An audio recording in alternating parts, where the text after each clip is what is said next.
तो चलिए क्लास, आज हम स्टार्ट करेंगे एक बहुत ही इम्पोर्टेंट टॉपिक के ऊपर। आज हम बात करने वाले हैं और आपकी जो बुक है उसका नाम है फाइनेंशियल मार्केटिंग मैनेजमेंट, है ना।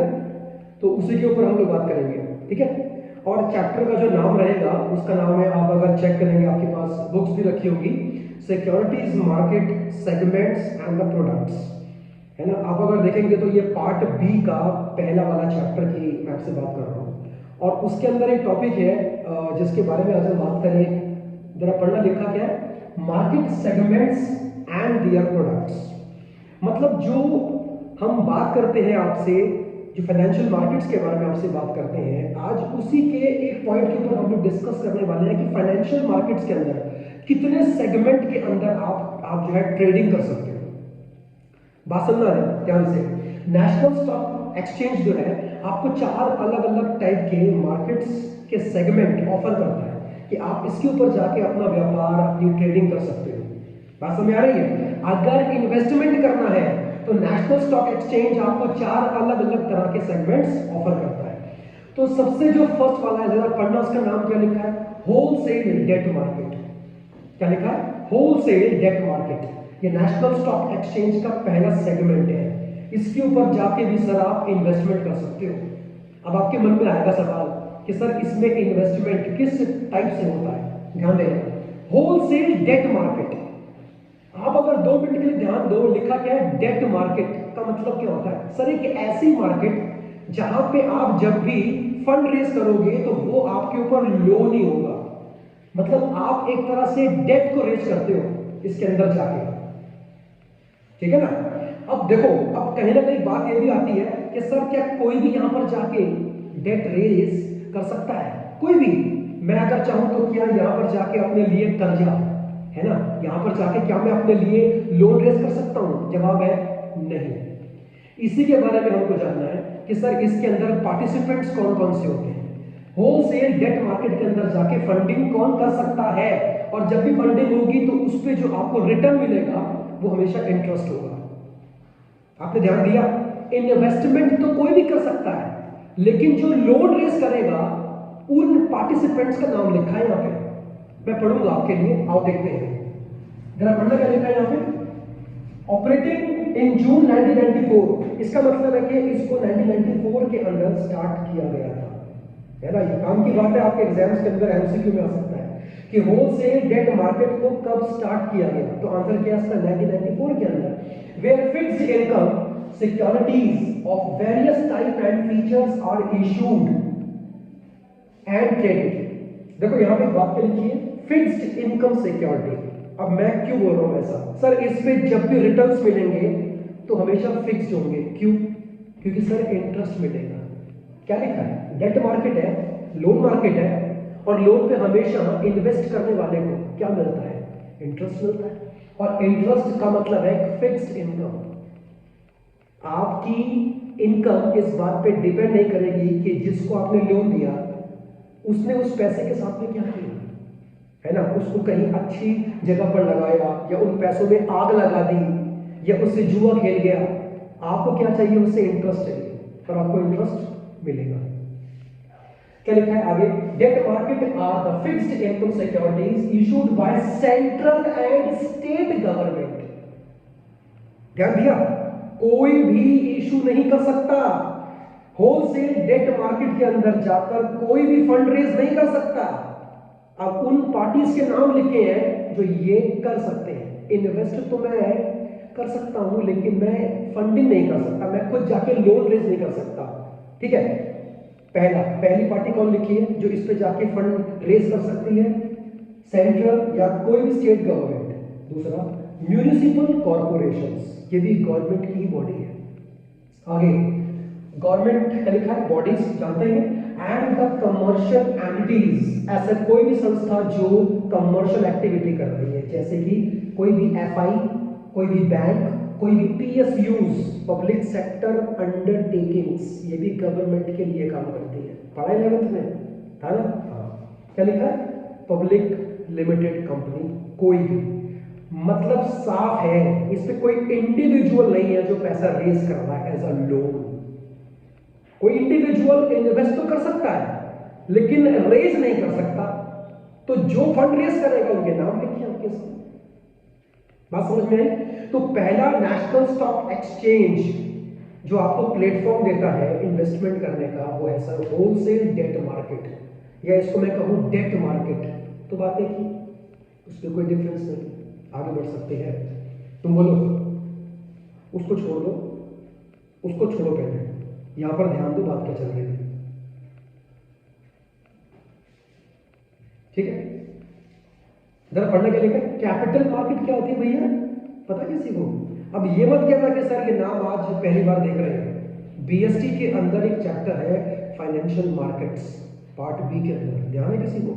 तुमको याद है कुछ, है ना? था कुछ फाइनेंशियल मार्केट के अंदर एक पार्ट क्या लिखा था वहां पे, बोलो? Capital market. दो होते हैं, एक होता है मनी मार्केट, एक होता है कैपिटल मार्केट।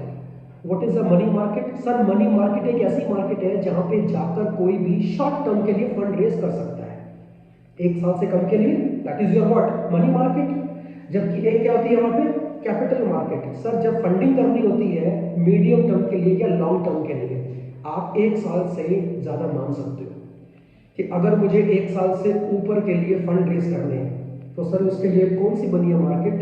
कैपिटल मार्केट बनी है। नया नहीं है, ये पढ़ा हुआ है आपने पहले। A market, थोड़ा यहाँ पर आता हूँ, a market segment from where the funds can be raised for medium and long term। ध्यान आया कुछ?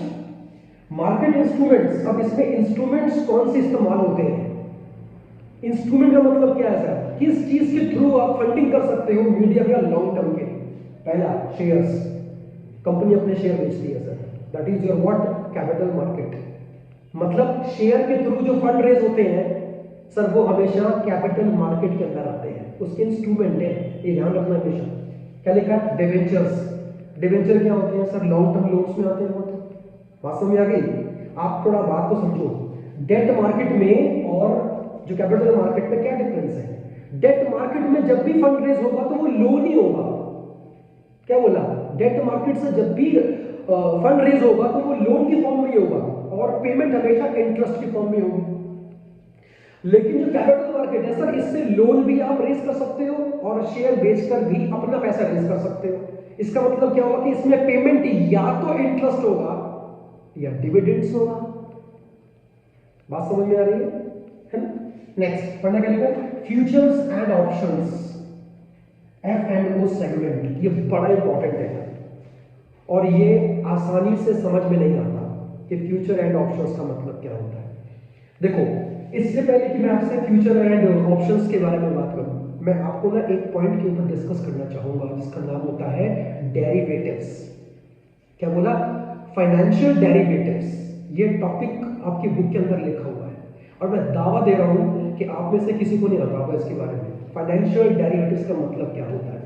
Future and options both are the type of financial derivatives. तो इसका मतलब साफ है कि सर, इससे पहले कि हम इसके बारे में बात करें, सबसे पहले हमको डेरिवेटिव्स का कॉन्सेप्ट समझना होगा। तो आइए बात करते हैं, ज्यादा नहीं, 2 मिनट लूंगा मैं खाली आपके, और उम्मीद करता हूं कि आप मेरी बात को बड़े ध्यान से बैठ के सुनेंगे, ठीक है? What is a derivative? कभी नाम सुना है? मैथ में होता है ना डेरिवेशन, कोई चीज किसी और चीज से निकालना, that is your what, derivation. उसी से वर्ड क्या बना? डेरिवेटिव। मतलब कोई भी ऐसी चीज, मेरे सेंटेंस पर ध्यान देना, कोई भी ऐसी चीज सर जो अपनी वैल्यू किसी दूसरी चीज की वैल्यू से निकालती है, उसका खुद का कोई वजूद नहीं है, उसने अपनी वैल्यू, अपनी इंपॉर्टेंस किसी दूसरी चीज से निकाली है। एग्जांपल दे दूं? एग्जांपल दे दूं? अच्छा, आपने कभी ध्यान दिया होगा आसमान में क्या होता है? चांद होता है, मून है ना, और क्या होता है? सन।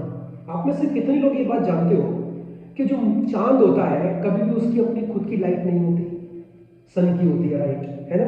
जितना सन चाहेगा उतना मून चमकता है। इसका मतलब साफ हो गया कि मून के पास जो लाइट है वो अपनी नहीं है, उसने कहीं से क्या की है? डिराइव करी है, निकाली है।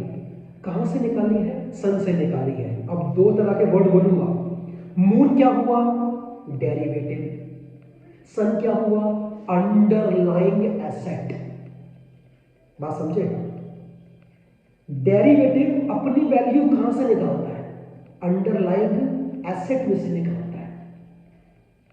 अब बोलोगे सर एक और एग्जांपल दे दो। चलो कोई बात नहीं। कभी ध्यान दिया चीनी किससे बनती है? शुगर। शुगर नहीं बोला, शुगर, शुगर बोला, शुगर, चीनी, चीनी, है ना? कभी खाई जिंदगी में चीनी? चीनी किससे बनती है? चुप। शुगर केन से बनती है। मतलब चीनी ने अपनी वैल्यू कहां से निकाली? अपनी वैल्यू उसने कहां से डिराइव करी है? Sugar cane. शुगर केन क्या हुआ? Underlying asset. और शुगर क्या हुआ? डेरिवेटिव। शुगर शुगर केन का डेरिवेटिव है। शुगर के लिए अंडरलाइंग एसेट है। अब देखो यहां पर बात क्या आती है कि सर इन दोनों के बीच में रिलेशन क्या है? डेरिवेटिव और अंडरलाइंग एसेट समझ में तो आ गया, लेकिन इनके बीच में रिश्ता क्या है? क्या सर एक के अंदर चेंज दूसरे पे इंपैक्ट डालेगा? आंसर है हाँ। अगर कल को शुगर केन का कल्टीवेशन महंगा हो जाए, अगर शुगर केन को कल्टीवेट करने का जो कॉस्ट है पहले से महंगा हो जाए, क्या मार्केट में चीनी महंगी हो जाएगी? हाँ। क्यों सर? क्योंकि आफ्टर ऑल चीनी कहां से बन के आ रही है? शुगर केन में से। और शुगर केन ही अगर महंगा हो जाएगा तो सर चीनी भी तो महंगी हो जाएगी। तो क्या समझे कि सर डेरिवेटिव वैसे वैसे बिहेव करता है जैसे जैसे उसका अंडरलाइंग एसेट बिहेव करेगा। बात समझ आ रही है? हाँ। अब भैया अच्छा कभी ध्यान दिया होगा मम्मी घर में क्या बनाती है? दही बनाती है। दही बनाती है। क्या दही की कॉस्टिंग ज्यादा आ जाएगी अगर कल को दूध महंगा हो जाएगा? हाँ। दूध क्या है? उसका अंडरलाइंग एसेट है। दही क्या है? उसका डेरिवेटिव है। क्योंकि दही का वजूद अपने आप कुछ भी नहीं है अगर दूध नहीं है तो। भाई दही दही आफ्टर ऑल किससे बनती है? दूध से बनती है। दूध महंगा, दही महंगी। दूध महंगा, उससे बनने वाली हर एक चीज क्या है? उसका डेरिवेटिव है। बात समझ आ गई नहीं? तो एक तरह से फ्यूचर्स एंड ऑप्शंस क्या होते हैं? They both are derivatives, they both are the financial derivatives. इनकी खुद की कोई वैल्यू नहीं होती है, लेकिन ये जहां से अपनी वैल्यूज को निकालते हैं असल में हम उसकी बात कर रहे हैं। And they are the underlying asset. एक शेयर डेरिवेटिव है। किसी कंपनी का शेयर होता है, डेरिवेटिव है। हाँ सर, क्योंकि शेयर की अपनी तो कोई वैल्यू ही नहीं होती। एक शेयर तो कंपनी का मार्केट वैल्यू को शो करता है कि कंपनी की वैल्यू कितनी है। वो कौन शो कर रहा है? शेयर शो करता है। तो शेयर कौन हुआ? डेरिवेटिव। कंपनी की वैल्यू क्या हुई? Underlying asset. नहीं है, कंपनी की वैल्यू कम हो जाएगी तो शेयर की वैल्यू अपने आप कम हो जाएगी सर। तो वो शेयर नहीं है, वो अंडरलाइंग एसेट कंपनी की वैल्यू है। बात समझ में आ रही नहीं आ रही?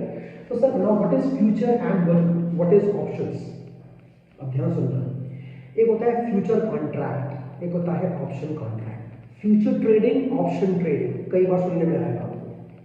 बात समझ में आ रही है? एग्जाम्पल देके बात करूंगा। सबका फोकस मेरी तरफ होना चाहिए। आपको नहीं पढ़ना है, गेट खोल के यहां से बाहर निकल जाओ प्लीज। और ये बुक को बंद कर दो अभी। हाँ, बुक को बंद कर दो, मैं आपको बोलने का मौका दूंगा। पहले इसे बंद करो। याद रखिए क्या लिखा है? Future and option trading. ठीक है, और ध्यान सुनना मेरी बात को। देखो, मान लेते हैं कि मैं और आप दो अलग अलग टाइप की पार्टीज हैं स्टॉक मार्केट के अंदर, मान लेते हैं। ठीक है, मैंने आपको ये बोला कि भाई तुम्हारे पास ना इस कंपनी के 100 शेयर है। कितने शेयर्स हैं? 100 शेयर्स है आपके पास। और हर एक शेयर का जो वैल्यू है वो है 10 रुपीज आज, मान लेते हैं। ठीक है, आपके पास 100 शेयर है और हर एक शेयर का वैल्यू कितना है? 10 रुपीज। तो आज उन शेयर की वैल्यू कितनी है? 1000 रुपए। हाँ, उनका मार्केट वैल्यू कितना है? 1000 रुपए। और मान लेते हैं, चलो आज डेट हो रहा है 1 अप्रैल। आज कितनी तारीख है? 1 अप्रैल मान लेते हैं।